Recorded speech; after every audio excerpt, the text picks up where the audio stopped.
오늘의 주요 뉴스입니다. 한국형 발사체 누리호 4차 발사가 며칠 앞으로 다가왔습니다. 3단 조립이 완료되고 최종 점검에 들어갔는데 취재 기자와 함께 자세한 준비 상황 짚어보겠습니다. 우리나라 조선해양산업의 인공지능 전환을 위해 정부가 HD 현대중공업과 유니스트 등과 업무 협약을 맺었습니다. 조선해양산업의 특화 AI를 적용해 생산성을 높이고 용접, 도장 등 고숙련 작업자 노하우를 데이터화해 AI 자동화 공정에 적용할 계획입니다. 우리나라 첫 민간 우주 발사체 한빛나노의 발사 일정이 다음 달 17일로 연기됐습니다. 당초 브라질 현지 시간으로 오는 22일 발사될 예정이었지만 항전 장비에 이상 신호가 발견돼 연기하기로 했습니다. 국내 연구팀이 전기차 배터리 폭발 위험을 막고 수명을 2배 이상 늘리는 분리막 기술을 개발했습니다. 연구팀은 양극과 음극 사이에 끼워진 분리막 표면에 플루오린과 산소 기반 극성 작용기를 화학적으로 붙여 화재 위험성을 줄였습니다. 여러분 안녕하십니까?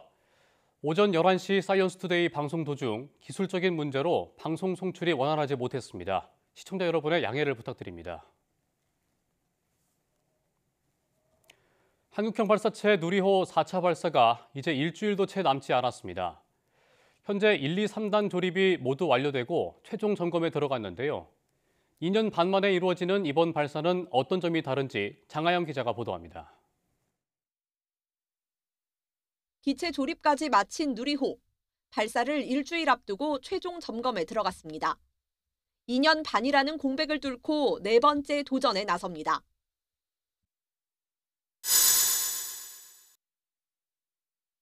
발사 예정 시간은 오는 27일 새벽 1시 4분 즈음으로 밤하늘이 무대가 된 건 처음입니다.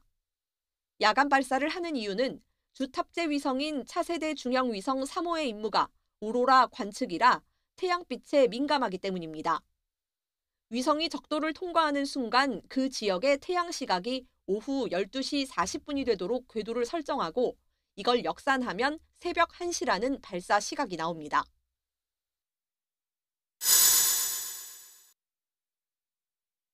누리호는 1.5톤까지 위성을 실을 수 있지만 지난 3차 때는 3분의 1인 500kg 정도만 탑재했습니다. 이번엔 차세대 중형 위성 3호 하나가 500kg이 넘고 큐브 위성 12개를 더하면 총 중량이 1톤에 가깝습니다. 위성이 무거워지면서 하이드라진이라는 연료까지 따로 실어야 합니다.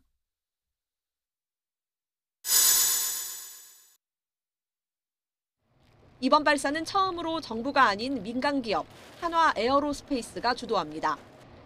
기술 이전을 통해 국내 발사체 산업 생태계를 육성한다는 목표인데 여기에 국내 기업이 만든 우주 제약과 의학, 우주 쓰레기 폐기 위성들이 실립니다. 시험을 수행하는 과정 중에 저희가 지상 설비, 발사대 설비의 고압 배관이 좀 파손이 발생하는 문제가 있었습니다. 수리 및 점검 작업을 10월 말까지 수행을 해서 현재는 발사를 수행하는 데 문제가 없는 상태로. 누리호는 발사 이틀 전인 25일 거대한 운반 차량인 트랜스포터에 실려 발사대로 이동할 예정입니다. YTN 장하영입니다. 우리나라 조선해양산업의 인공지능 전환을 위해 HD 현대중공업, 유니스트 등 5개 기관과 정부가 업무 협약을 맺었습니다. 5개 기관은 조선해양산업에 특화 AI를 적용해 생산성을 높이고 용접, 도장 등 고숙련 작업자 노하우를 데이터화해 AI 자동화 공정에 적용할 계획입니다. 아랍에미리트 방문 직후 협약식에 참석한 배경훈 과학기술부총리는 아랍에미리트의 피지컬 AI 항만을 짓자는 얘기도 있었다며 우리나라가 피지컬 AI 강국을 지향하는 만큼 실증 사례를 만드는 게 중요하다고 강조했습니다. 정기선 HD 현대 회장은 축사에서 조선, 에너지, 건설기계 같은 전통 제조업은 AI를 중국보다 더 빠르고 정밀하게 접목해 원가 절감 등 실질적인 결과를 빨리 만드는 게 중요하다고 말했습니다. 우리나라 첫 민간 우주 발사체 한빈 나노의 발사 일정이 브라질 현지 시간으로 오는 22일에서 다음 달 17일로 연기됐습니다. 우주 발사체 기업 이노스페이스는 브라질 알칸타라 우주센터에서 22일 오후 3시 한빈 나노를 발사할 예정이었지만 항전 장비에 이상 신호가 발견돼 연기한다고 밝혔습니다. 이노스페이스는 브라질 공군 지상 시스템과의 연동 시험 중 신호 처리기 일부 구간에서 간헐적인 미세 이상 신호가 확인됨에 따라 정밀 분석과 점검을 진행하기 위해 연기한다고 설명했습니다. 한빈 나노는 브라질과 인도 등 고객사의 소형 위성을 포함해 탑재물 9개를 300km 저궤도에 올려놓는 것을 목표로 개발된 2단 소형 발사체입니다. 국내 연구팀이 전기차 배터리 폭발 위험을 막고 수명을 2배 이상 늘리는 분리막 기술을 개발했습니다. 포스텍 화학과 박수진 공동연구팀은 리튬 금속 전지의 분리막을 통해 양극과 음극을 동시에 보호하는 원리인 분자 조절 멤브레인 기술을 개발했습니다. 리튬 금속 전지는 전기차와 에너지 저장 장치에 널리 쓰이며 차세대 전지로 주목받고 있지만 충전과 방전할 때 리튬이 전극 표면에 고르게 쌓이지 않아 폭발이나 화재로 이어질 수 있다는 위험성이 있습니다.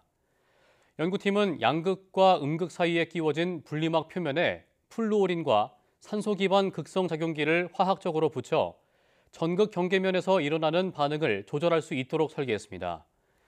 그 결과 리튬 금속이 쌓이는 음극에 보호층이 고르게 만들어져 화재 위험성이 줄었습니다. 인플루엔자 독감 환자가 최근 4주 동안 계속 늘어 지난해 같은 기간보다 14배 넘게 급증했습니다. 특히 영유아와 청소년을 중심으로 극성을 부려 지금이라도 예방접종을 하시는 게 좋겠습니다. 권민석 기자가 보도합니다. 부쩍 쌀쌀해진 날씨에 아침 저녁으로 큰 일교차가 이어지면서 인플루엔자, 독감 바이러스가 기승을 부리고 있습니다. 지난 9일부터 15일까지 의원급 표본 감시기관 300곳을 찾은 외래 환자 1000명 가운데 독감 의심 환자는 66.3명으로 직전주 50.7명보다 30.8%나 늘었습니다. 최근 4주 연속 가파른 상승세로 작년 이맘때 4.6명에 불과했던 것과 비교하면 무려 14.4배나 많은 수준입니다. 특히 학교에서 단체 생활을 하는 초중고 학생들이 많이 걸리고 있습니다. 7세에서 12세 의심 환자가 1000명당 170.4명으로 가장 많았고 13세에서 18세는 112.6명으로 뒤를 이었습니다. 1세에서 6세도 105.6명으로 집계돼 영유아부터 18세 이하 학령기 친구들이 월등히 많았습니다. 19세에서 49세까지 의심 환자는 1000명당 50.7명으로 상대적으로 적었습니다. 병원급 의료기관의 코로나19 입원 환자는 다소 진정세지만 지난해보단 2배 이상 많아 안심할 수 없는 상황입니다. 이 때문에 질병관리청은 본격적인 겨울이 오기 전 독감과 코로나19 백신 예방접종을 받으라고 거듭 당부했습니다. 또 현재 유행 중인 독감 바이러스는 A형으로 일부 변이가 확인되고 있지만 여전히 백신이 효과가 있다고 강조했습니다. YTN 권민석입니다. 온열 기능 다리 마사지기 사용 중 화상과 피부 손상 사례가 증가해 소비자원이 주의를 당부했습니다.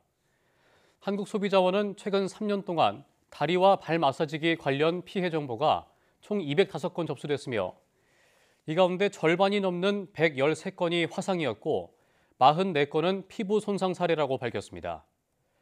소비자원이 전지로만 작동해서 안전기준 인증 대상에서 제외된 제품 등 10개를 조사한 결과 최고 온도 안전 기준은 모두 충족했지만 저온 화상 예방 표시가 없거나 미흡한 것으로 확인됐습니다.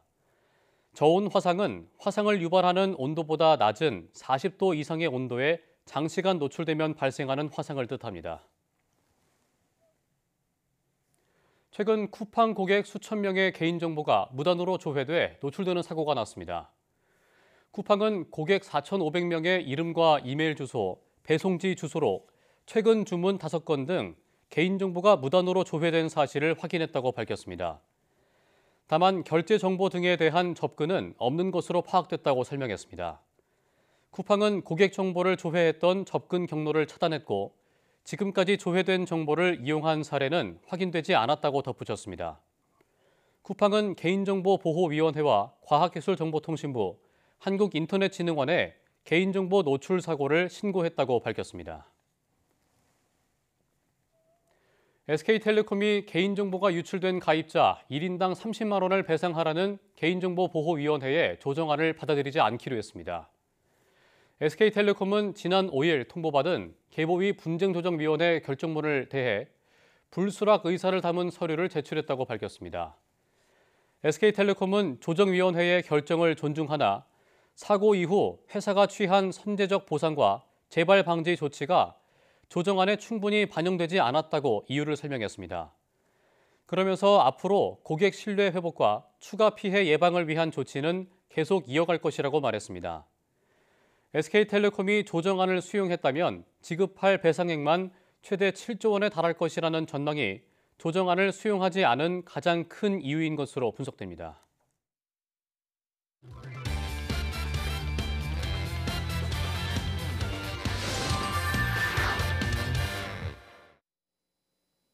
한 주간 주목할 만한 사이언스 이슈를 다 모아온 임늘솔입니다.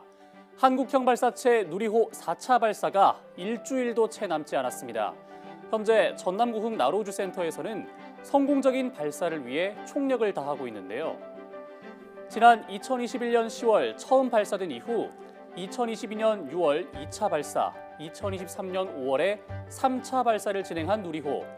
4차 발사가 일주일도 채 남지 않은 전남구흥 나로우주센터에서는 발사체의 시스템을 꼼꼼하게 점검하며 예정된 날짜에 반드시 발사하겠다는 각오로 준비가 한창입니다. 누리호 1단과 2단, 3단의 조립이 완료됐고 연구원들이 점검창에 들어가 누리호 내부를 확인하는 작업도 진행되고 있습니다. 누리호 3단 상단부 위성보호덮개 페어링에는 한국항공우주산업 등 탑재 위성 제작에 참여한 기업과 정부 출연 연구기관, 대학 이름이 새겨졌는데요.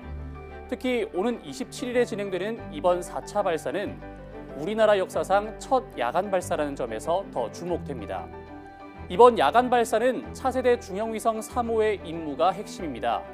이 위성은 우주 자기장과 플라즈마 측정, 오로라 관측 등의 임무를 수행하는데요. 희미한 오로라 빛을 관측하기 위해서는 위성이 적도를 남쪽에서 북쪽으로 통과하는 순간의 시각이 오후 12시 30분부터 50분이 되도록 궤도를 맞춰야 합니다. 이 조건을 충족하려면 발사 장소인 전남구흥 나로우주센터 위치와 지구 자전을 고려해 새벽 1시 전후 발사가 가장 적합하다고 판단한 겁니다. 전문가 이야기 들어보겠습니다. 위성 요구 조건은 위성에서 승교점 지방시 LTAN이라고 하는 그 값을 최종적으로는 12시 40분 플러스 마이너스 10분을 만족할 수 있는 고도 600km 궤도 그리고 태양 동기 궤도에 투입해달라는 요청을 해서 저희가 그거에 맞춰서 발사 시간을 결정을 한 것이고요. 예정대로라면 오는 27일 누리호가 우주로 향하지만 기상 상황 등에 따라 발사가 연기될 가능성도 있습니다. 만약 연기가 된다면 지구는 하루에 한 바퀴 자전하기 때문에 24시간이 지난 다음 날 같은 시간에 발사하게 됩니다. 또 무작정 계속해서 쏠 수 있는 것도 아닙니다. 예비 발사 기간에 맞춰서 진행할 수 있는데 이 기간은 오는 28일부터 다음 달 4일까지입니다. 이에 우주항공청은 비상 상황에 대비하기 위해 발사 당일과 같은 조건으로 종합훈련을 진행했는데요. 비인가 드론 출현과 주탑재 위성 연료인 하이드라진 누출, 비정상 발사로 인한 폭발 상황 등 다양한 상황을 가정해 대응 능력을 점검하고 성공적인 발사를 기다리고 있습니다. 첫 야간 발사를 앞둔 누리호가 무사히 우주에 오를 수 있도록 많은 관심과 응원이 필요합니다. 지금까지 사이언스 이슈 다 모아온 임늘솔이었습니다.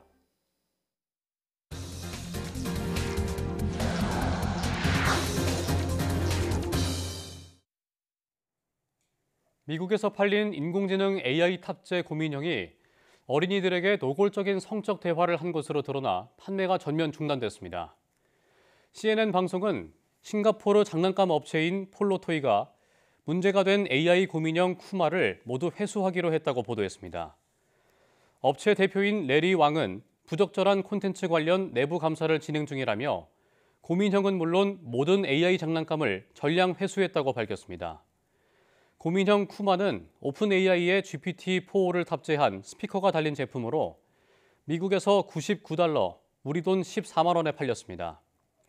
미국 공익연구그룹 PIRG가 지난 13일 공개한 보고서를 보면 해당 고민형은 노골적인 성적 대화는 물론 위험한 행동을 부추기는 발언까지 한 것으로 드러났습니다. 중국 관영 매체가 한국을 향해 인공지능 공동전선을 제안하며 협력 잠재력이 상당하다고 주장했습니다. 20일 중국 공산당 기관지 인민일보 계열의 영자신문 글로벌타임스는 중국과 한국은 모두 AI를 국가의 전략적 우선순위로 격상하고 상당한 국제 경쟁력을 구축했다면서 공동연구소 설립, 기술 공유, 규제체계 조율 등을 구체적인 협력 방향으로 제시했습니다. 이어 중국은 애플리케이션 생태계, 기술 인프라, 시스템 구현 등 분야에서 우위를 보이고 한국은 기술 기반이 탄탄하며 실무 전문성이 높아 협력 효과가 상당할 것이라며 양국이 기술 장벽을 극복하고 제조 서비스 부문 전반에 걸쳐 AI를 적용해 관련 시장을 함께 확대할 수 있다고 강조했습니다. 이 같은 주장은 최근 중국과의 기술 격차 축소, 대미 투자 확대에 따른 공동화 우려에 직면한 한국 산업계 상황을 진단하는 과정에서 나왔습니다. 축산업 현장에서는 악취, 가축 질병 같은 부정적 이미지를 바꾸기 위해 IT 기술을 활용한 현대화가 한창인데요. 축산업에 뛰어든 청년 농부들이 이른바 스마트 축산 확산을 위해 머리를 맞대고 있습니다. 김민성 기자입니다. 전북 정읍의 한 돼지 사육 농장입니다. 단독주택이나 숙박시설처럼 꾸며진 이곳은 여느 축사 같지 않게 밖에선 악취가 거의 나지 않습니다. 오염된 공기를 물과 특수 필터로 녹이는 첨단 기술을 도입한 겁니다. 농장주가 앞으로 60년을 내다보고 지었다는 현대식 시설. 냄새는 어떻게 없앴는지, 관리는 어떻게 하는지 청년 축산인들끼리 대화가 한창입니다. 모돈 이쪽 철판 쪽에서는 배드 쪽에서는 여기서는 냉수가 흐릅니다. 그럼 냉각? 예, 맞습니다. 여름에 되게 좋겠네요. 예. 이들은 일찌감치 IT 기술을 활용해 성과를 낸 젊은 축산인들. 첨단 축산 장비 경험과 자료를 공유해 아이디어로 발전시킵니다. 제가 공사하면서 시행착오를 겪었던 거, 그거를 되풀이하지 말라고 제가 겪었던 노하우나 이런 것들을 먼저 얘기해주고. 지금 축사가 혐오시설이라는 거에 대해서 좀 그런 이미지가 좀 있어서 좀 인테리어 쪽으로 좀 청결하게 깔끔하게 시공 노하우나 자재비를 어떻게 보면은 제가 농장에 접목을 지금 했습니다. 이런 선순환을 확산하기 위해 농림축산식품부와 축산물 품질평가원은 이른바 스마트 축산 청년 서포터즈를 꾸렸습니다. 선배 축산인 70명과 초보 축산인 120명을 멘토, 멘티로 엮어 스마트 축산 생태계 확산을 시도하고 있습니다. 스마트 농업을 앞서서 했던 이 청년들이 그 경험을 가지고 저희들이 좀 더 전문적인 그 교육 등을 붙여서 그야말로 현장의 전문가로 지원을 할 수 있도록. 농식품부는 스마트 축산 현장에서 드러나는 시행착오가 실질적 해결책으로 이어질 수 있도록 멘토링 지원을 강화할 계획입니다. YTN 김민성입니다. 정부의 일가정 양립 정책과 사회적 인식 변화로 기혼 여성 고용률이 또 최고치를 경신했습니다. 국가데이터처가 올해 상반기 15세에서 54세까지 기혼 여성 고용률을 조사한 결과 67.3%로 1년 전보다 1.3%포인트 상승하며 2016년 관련 통계 집계 이래 가장 높았습니다. 미성년 자녀와 함께 사는 기혼 여성 고용률도 64.3%로 1.9%포인트 높아졌습니다. 18세 미만 자녀와 함께 사는 경력 단절 여성 비율은 21.3%로 1.4%포인트 낮아지며 2014년 관련 통계 작성 이래 가장 낮았습니다. 하지만 자녀가 어리거나 많을수록 여전히 경력 단절 여성 비율이 높은 경향을 보였습니다. 국세청이 연말정산 간소화 일괄 제공 서비스를 희망하는 회사를 상대로 오는 30일까지 신청을 받습니다.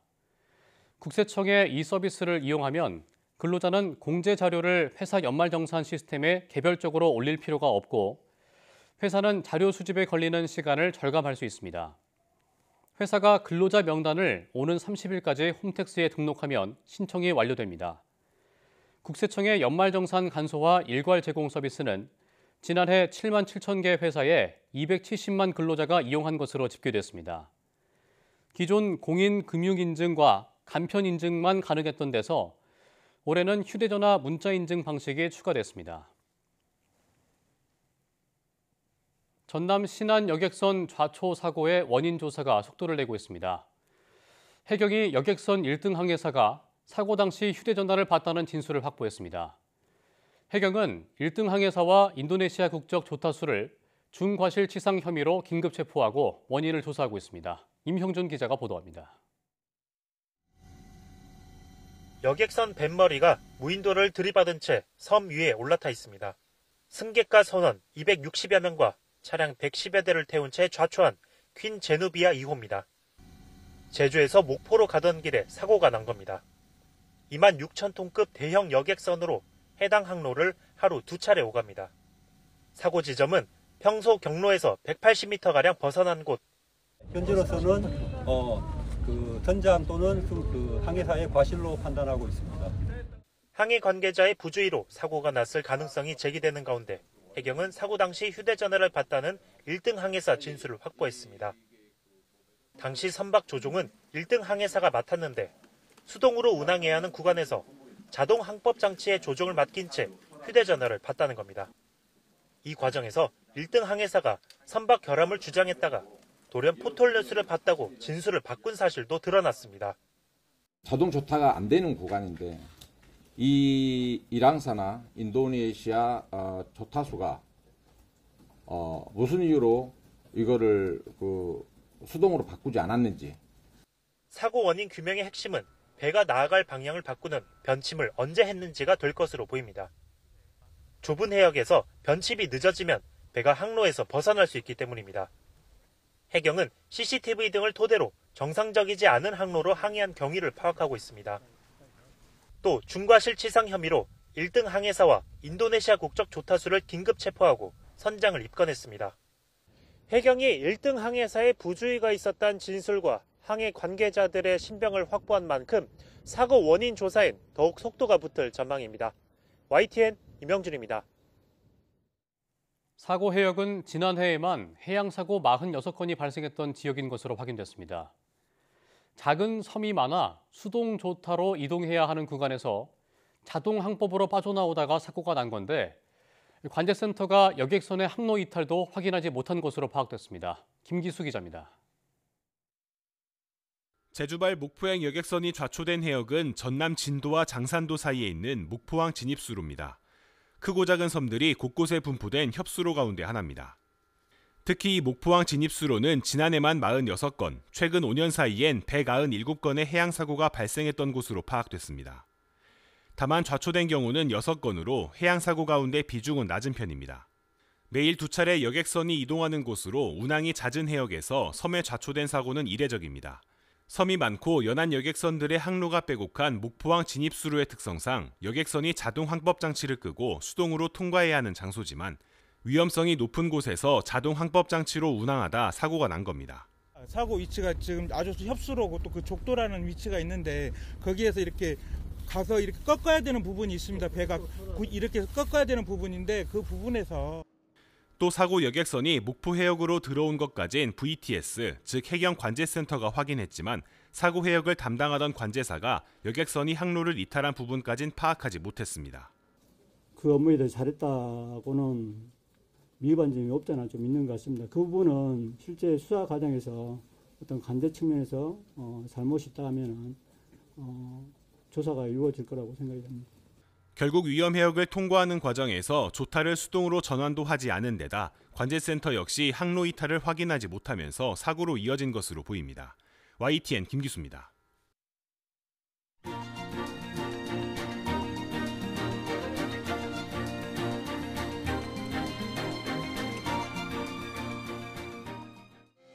이상으로 사이언스 투데이 마칩니다. 함께해 주신 여러분 고맙습니다.